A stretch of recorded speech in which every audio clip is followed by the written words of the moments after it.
Welcome. Welcome to the often imitated, never duplicated, your BMFL recap for week number 12. I'm your CEO, Commissioner Eric Odgers. The theme for this week is Don't Let Me Down, which happens to be both a famous Beatles song and what your commissioner was requesting from a few team owners this week. Now, you think after all I've done for these gentlemen, they could do me that one little favor. We'll find out more about that later. Thank you to all the guest writers this year. Although you could never hope to be as good as the commish, you all served as serviceable options while the CEO caught his breath. I kind of think of you like the Deshaun Kaiser to my Aaron Rodgers, or a little older reference for the more senior members of the league,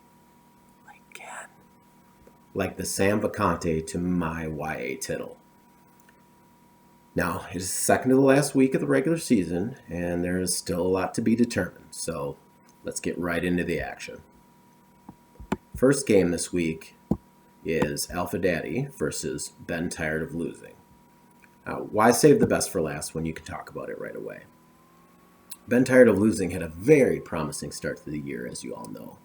But wow, lately his opponents have taken the proverbial shaver right to the bush and left nothing but razor burn and irritation right on the balls of Ben's team. Now, your commissioner, through a combination of skill, cunning, intelligence, courageousness, optimism, conscientiousness, self-discipline, perseverance, and of course, humility, has white-clawed his way out of the sucky conversation right to the fringe of the playoffs. Now, I think things would have to play out almost perfectly for the commish to get in. But considering 0-5 start, not too bad at all.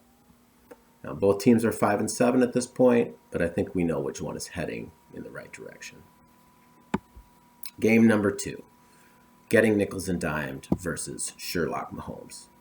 Now, Sherlock Mahomes is coming off a 3-game losing streak and really needed to get his shit together to avoid what has become an inevitable yearly trip to the Loser Bowl. Now, thankfully for him, the woeful getting nickels and dimed seems to be the magic little blue pill for ending a losing streak. Now, Eric has had an erection lasting much longer than 4 hours just thinking about the postseason. And yes, congratulations to Sherlock Mahomes, who has now officially locked up his first playoff spot, first time in his BMFL career, as he moves to 7-5. Now, better luck next year for dimed. You may not be a skilled fantasy football GM, but you're pretty good at naming your team. And what I'm saying is, you make us laugh with both your futility and your creativity. Next game, White Clawing Your Eyes Out versus Oh How I Like Trifecta.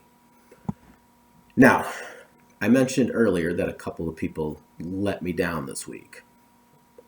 The first was the normally dependable Oh How I Like Trifecta. Now, as you all know, the CEO is fighting for his playoff life, as I mentioned earlier, as is White Clawing Your Eyes Out. Now, sure would have been nice of Tony to help his friend of 20 plus years, but instead he laid down like a rug at a Hoover convention and let Kirk wipe his feet all over him. Now, White Clawing gets another somewhat unimpressive victory and manages to stay out of the cellar and keep pace with the meteoric Alpha at 5-7. Next game, Plan B versus Sexual Chocolate. Now, Mike was another one that let the old commish down. This silly son of a bitch knew he had Mahomes on bye for weeks now and couldn't even muster up enough finger strength to enter the ESPN app, go into the free agent section, and pick up some piece of shit quarterback that would, give him 10 points or something. Not that it would really have made a difference in this case, but it's the principle.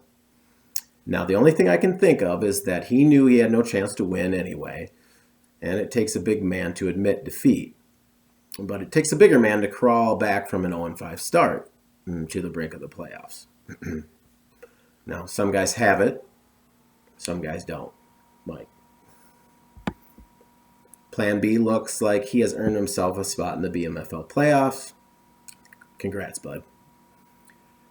Your mom versus Angry Scrotum.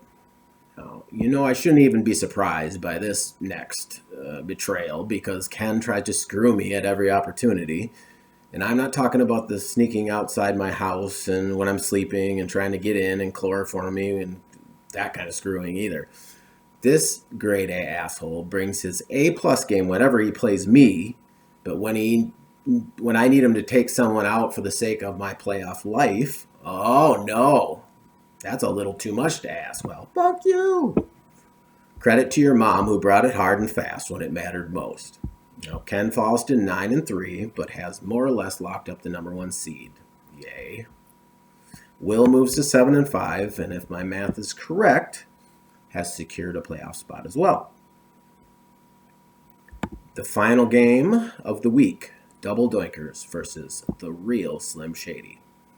Now, Double Doinkers, named as such because every time he doinks, he ends up with twins, took on the real Slim Shady this week for a shot at playoff glory.